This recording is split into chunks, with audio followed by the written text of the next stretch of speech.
Saudara, Presidium Mercy membantah pernyataan militer Israel atau IDF soal rumah sakit Indonesia di Gaza menyimpan solar di dalam bunker. Bantahan ini disampaikan Ketua Presidium Mercy, Sarbini Abdul Murad. Mercy menilai tuduhan ini sebagai prakondisi Israel untuk menyerang rumah sakit Indonesia di Gaza. Menurut Sarbini, di Rumah Sakit Indonesia Palestina memang terdapat penyimpanan solar, namun diperuntukkan sebagai bahan bakar genset rumah sakit dan bukan keperluan lain.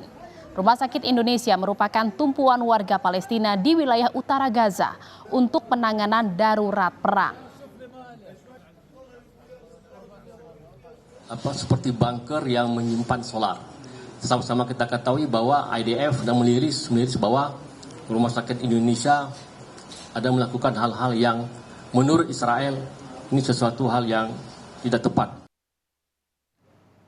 Sementara itu, Saudara Polri mengirimkan 26,5 ton bantuan kemanusiaan ke Gaza yang diberangkatkan dari Bandara Soekarno-Hatta pada hari Minggu kemarin.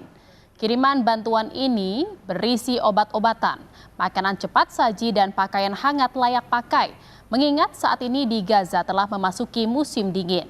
Bantuan ini akan didistribusikan melalui Bandara Militer El Arish, Mesir dengan dukungan lembaga Medical Emergency Rescue Committee atau Mercy serta bantuan pemerintah Mesir. Pengiriman ini merupakan gelombang kedua dari total 51,5 ton bantuan yang dikirimkan oleh pemerintah Indonesia bagi Palestina.